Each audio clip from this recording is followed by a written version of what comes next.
ये चैनल केवल मनोरंजन के लिए है। हम किसी भी तरह के अंधश्रद्धा को बढ़ावा नहीं देते हैं। एक छोटे से गांव में मीरा और अर्जुन रहते थे। अर्जुन खेती करके घर चलाता था। मीरा, मेरे पास बस छोटा सा खेत है। दिन भर काम करूं भी तो क्या, इतने में तो 2 वक्त का खाना भी नहीं बनता। अर्जुन, तुम बस यही बोलते हो। कुछ करके दिखाओ या कहीं मदद ढूंढो। कहाँ जाऊं, कौन सुनता है? गांव वाले कह रहे थे बाबा शिवराम के पास जाओ, उन्होंने कई लोगों की मदद की है।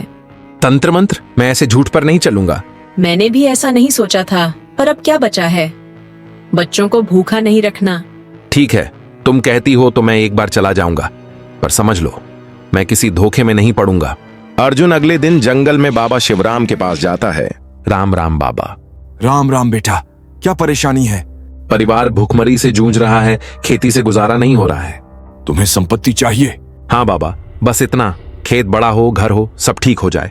मेरे पास उपाय है, पर शर्तें कड़ी हैं। क्या तुम स्वीकार करोगे? बताइए, मैं मान लूंगा।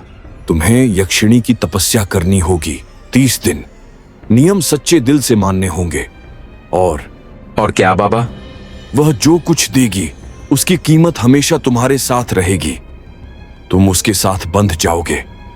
अगर शर्तों को तोड़ा, जो कुछ दिया गया उससे भी ज्यादा वह छीन लेगी। मैं मानता हूं बाबा। फिर ठीक है, वो करो जो मैंने कहा है। तपस्या होती है। एक रात यक्षिणी आती है। अर्जुन चकित होकर पूछता है, कौन हो तुम?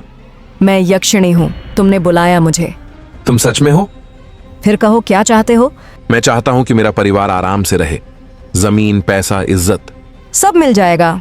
हाँ, मैं तुम्हें अमीरी दे सकती हूँ, पर पहले 3 वचन दो। पहला वचन मेरी बात मानोगे, दूसरा वचन मेरे बारे में किसी को नहीं बताओगे, तीसरा और आखिरी वचन मैं हमेशा तुम्हारे साथ रहूंगी, तुम किसी और से नहीं मिलोगे। ठीक है, मैं वचन देता हूं। अगले दिन से धन आता है, घर बड़ा होता है। मीरा खुशी से कहती है, ये क्या हो रहा है अर्जुन, हमारे पास इतना धन कैसे आ गया?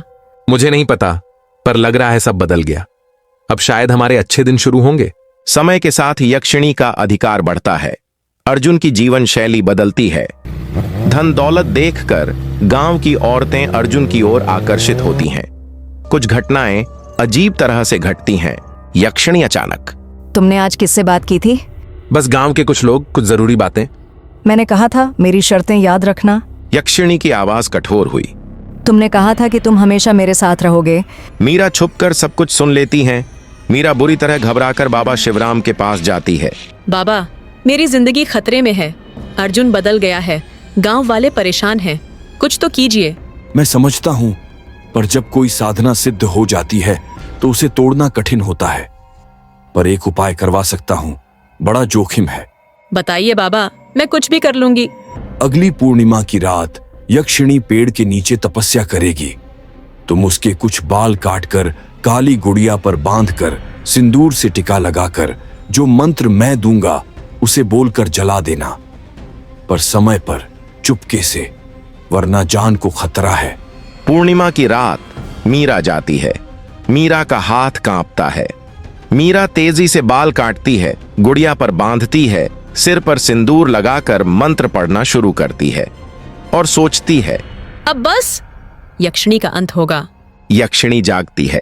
तुमने क्या किया मीरा? यक्षिणी की आंखों में आग होती है। मैं बस परिवार बचाना चाहती थी। तभी मीरा गुड़िया को आग में फेंक देती है और यक्षिणी भी गुड़िया के साथ जल जाती है। हल्ला गुल्ला होता है। अर्जुन दौड़कर आता है। अर्जुन चीखता, मीरा, तुम क्या कर रही हो? तुम्हारी यह संपत्ति, ये सब हमारा जीवन तबाह कर दिया। हाँ, पर सब कुछ बदल गया अर्जुन। हम जो पाए उसकी कीमत बहुत बड़ी निकली। मैंने तुम्हारे लिए ये सब किया, पर कहीं मैं खुद ही खो गया। मीरा, तुम्हारी लालच ने हमें बदल दिया, हमारी शांति गई। इसलिए कहते हैं लालच बुरी बला है। Like, share, subscribe my channel.